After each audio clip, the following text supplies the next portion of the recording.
I'm about to share something with you that could be worth hundreds of thousands of dollars in your retirement, maybe even more. You see, I've spent over 2 decades helping Americans navigate their retirement years, and I've watched the same mistakes happen over and over again. Good people, hardworking people just like you, making decisions in their 50s and 60s that they deeply regret in their 70s and 80s. But here's the good news. Every single one of these mistakes is completely avoidable, if you know what to look for. I'm Nick, and welcome to Happy Retire USA. Today, we're diving into the 5 biggest retirement mistakes most Americans make, and more importantly, I'm going to show you exactly how to avoid them. So grab a cup of coffee, get comfortable, and let's make sure your retirement becomes everything you've dreamed about.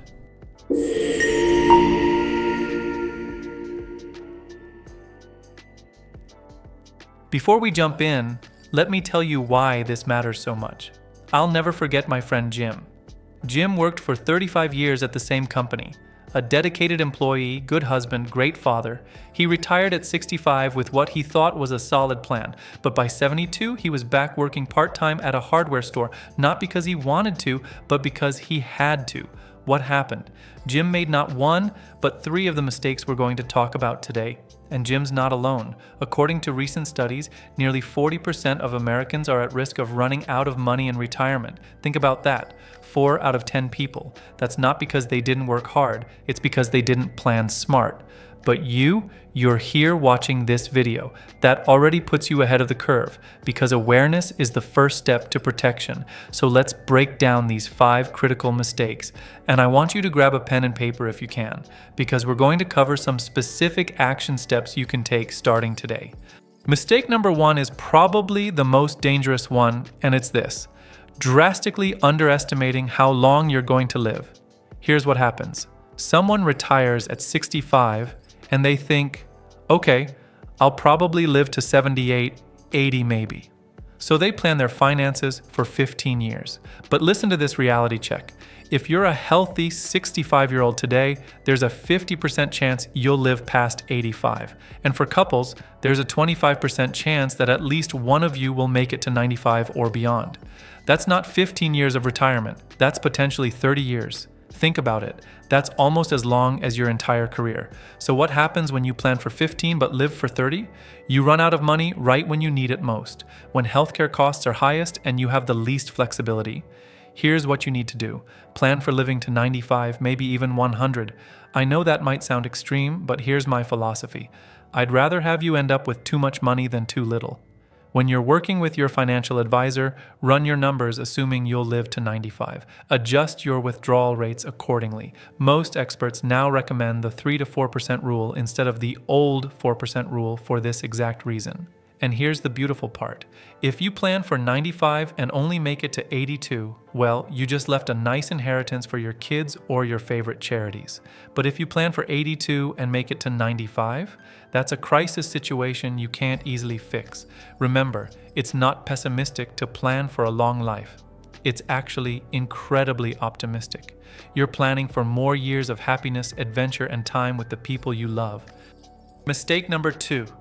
And this one costs people tens of thousands of dollars, sometimes over $100,000 or more, claiming Social Security way too early.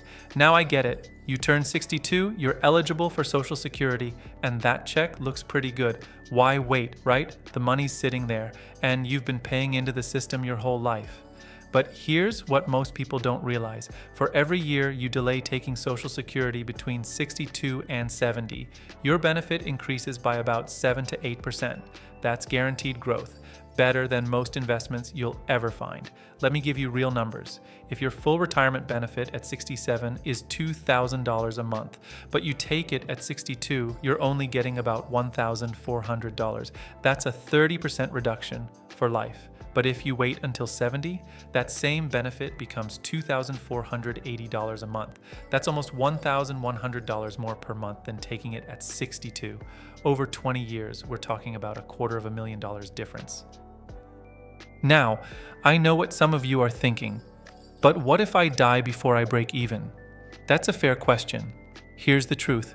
The break-even point is usually around age 78 to 80. And remember what we just talked about in mistake number 1? you're very likely to live past 80. Plus, here's something most people miss. Social Security isn't just about you. If you're married, your claiming strategy affects your spouse's survivor benefits too. When one spouse passes away, the surviving spouse gets the higher of the two benefits. So if you delay and maximize your benefit, you're protecting your spouse for their entire lifetime. My recommendation, if you can possibly afford it, through part-time work, savings, or other income, delay taking Social Security until at least your full retirement age, ideally age 70. If you absolutely need the income earlier, at minimum wait until your full retirement age. Those few years make a massive difference. And please, before you make this decision, talk to a Social Security expert or a qualified financial advisor. This is one of the biggest financial decisions of your life. Mistake number 3 is one that sneaks up on people, and it's this: completely underestimating healthcare costs in retirement. I can't tell you how many times I've seen this scenario. Someone retires before 65, they leave their employer health insurance behind, and suddenly they're shocked, absolutely floored by how much healthcare costs. Here's the reality check. The average couple retiring today will need approximately $315,000 just for healthcare costs in retirement. And that's not including long-term care. That's just regular medical expenses, prescriptions, doctor visits, procedures. And if you retire before 65, before Medicare kicks in, you're looking at private insurance that can cost anywhere from $800 to $2,000 per month or more, depending on your state and your health. First, factor healthcare into your retirement budget as a major line item, not an afterthought. A good rule of thumb is to allocate 15 to 20% of your retirement expenses to healthcare. Second, understand your Medicare options before you turn 65. Original Medicare, Medicare, Advantage, Medigap policies. These aren't things to figure out last minute. Start learning about them at least a year before you're eligible. Third, and this is crucial, seriously consider long-term care insurance, or at minimum, have a long-term care strategy. About 70% of people over 65 will need some form of long-term care, and it's expensive. Nursing homes can run $8,000 to $10,000 a month or more. If long-term care insurance is too expensive or you don't qualify, then you need a plan B. That might be setting aside dedicated savings, understanding Medicaid planning, or having honest conversations with family members. I know healthcare planning isn't fun or exciting. Nobody wants to think about getting sick or needing help, but I'll tell you what's really not fun. Being 75 years old and having a health crisis wipe out your savings because you didn't plan ahead. Take control of this now, while you have options. Your future self will thank you. Mistake number 4 is something I see all the time, and it breaks my heart. People who save diligently their whole lives but have absolutely no strategy for actually turning those savings into reliable retirement income. Let me explain what I mean. Let's say you've done great. You've got $800,000 saved up in your 401k and IRA. Congratulations, that's genuinely impressive. But now what? How do you turn that lump sum into a paycheck that lasts 25 or 30 years? Do you just start pulling money out randomly? What if the market crashes right after you retire? What about taxes? Are all your withdrawals going to be fully taxable? Most people have a saving strategy, but they don't have a distribution strategy, and that's where things can fall apart quickly. To solve this, you need 3 things: a withdrawal strategy, tax diversification, and sequence of returns planning. First, your withdrawal strategy. That old 4% rule we mentioned, it's a starting point, not a guarantee. You need a flexible approach that accounts for market conditions, your spending needs, and your tax situation. Some years you might take out 3%, other years maybe 5%. It should adjust based on how your portfolio performs. Second, tax diversification. Ideally, you want money in 3 buckets: taxable accounts, tax-deferred accounts like traditional IRAs, and tax-free accounts like Roth IRAs. This gives you flexibility to manage your tax bill in retirement. If all your money is in a traditional 401k, every dollar you pull out gets taxed as ordinary income. That can push you into higher tax brackets, cause your Social Security to be taxed, and increase your Medicare premiums. Not ideal. Consider Roth conversions in your late 50s and early 60s, especially if you have a gap between retirement and Social Security where your income is lower. Third, sequence of returns risk. This is fancy talk for a simple concept. If the market crashes in your first few years of retirement and you keep pulling money out, you can permanently damage your portfolio's ability to recover. The solution? Have 1 to 2 years of living expenses in safe liquid accounts, cash or short-term bonds. This way, if the market tanks, you're not forced to sell stocks at a loss. You can let your portfolio recover while living off your cash buffer. This stuff gets complex, which is why working with a qualified financial planner, preferably a fiduciary who's required to put your interests first, is so valuable. This isn't an area where you want to wing it. And now we come to mistake number 5. And honestly, this might be the most important one of all: retiring from something instead of retiring to something. What do I mean? Most people spend their whole lives looking forward to the day they can finally quit their job. They retire from work, from stress, from deadlines and commutes. But here's what happens. 6 months into retirement, the vacation feeling wears off. The freedom that felt so exciting starts to feel empty. They don't know what to do with themselves. They feel isolated. They lose their sense of identity and purpose. Studies have actually shown that purposeless retirement can lead to faster cognitive decline, increased depression, and even shorter lifespans. We're not built to just sit around. We're built to contribute, to matter, to grow.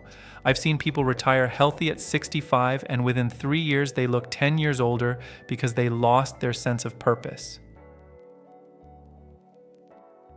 You need to retire to something, not just from something. Before you retire, ask yourself, what am I retiring to? Maybe it's starting that small business you always dreamed about. Maybe it's volunteering at your church or local community center. Maybe it's becoming the world's best grandparent, or traveling, or finally learning to paint, or mentoring young people in your former field. It doesn't have to be one big thing. It can be several things that add up to a life that feels meaningful and engaging. The key is to have a plan for how you'll spend your time and energy. Some experts recommend the third rule. Spend a third of your time on personal growth and hobbies, a third on relationships and social connection, and a third on giving back or staying productive in some way. Here's my advice. Start exploring your post-retirement identity before you retire. Don't wait until your last day of work to figure out who you are without a job title. And stay socially connected. This is huge. Join clubs, take classes, volunteer, stay in touch with friends. Loneliness in retirement is a real health risk that's just as dangerous as smoking. Remember, retirement isn't about doing nothing. It's about doing what matters most to you on your own terms. That's the dream, but only if you plan for it. Let's recap what we've covered today, because these 5 mistakes can literally make or break your retirement. Mistake number 1. Underestimating how long you'll live. Plan for 95, not 80. Mistake number 2. Taking Social Security too early. Delay if you possibly can, especially until 70. Mistake number 3. Ignoring healthcare costs. Budget 15 to 20% for healthcare and have a long-term care strategy. Mistake number 4. Having no income distribution strategy. Work with a professional to create a tax-efficient withdrawal plan. Mistake number 5, not having a purpose. Retire to something meaningful, not just from work. Now here's the truth. Even if you've already made one or more of these mistakes, it's not too late to course correct. The best time to start planning was yesterday. The second best time is right now. If this video helped you, if you learned something valuable, do me a favor. Hit that subscribe button and click the bell so you never miss an update. We're building a community here at Happy Retire USA where we help each other create the retirement we actually deserve. And drop a comment below. Which of these mistakes resonated most with you? Or what other retirement questions are keeping you up at night? I read every comment, and your questions help me create content that actually serves you. Next week, we're diving into the smartest ways to maximize your retirement income streams, including some strategies most people don't even know exist. You won't want to miss it. I'm Nick, and this is Happy Retire USA. Remember, Your retirement years can be the absolute best years of your life, but only if you plan them that way. Here's to your happy, secure, and meaningful retirement. See you in the next video.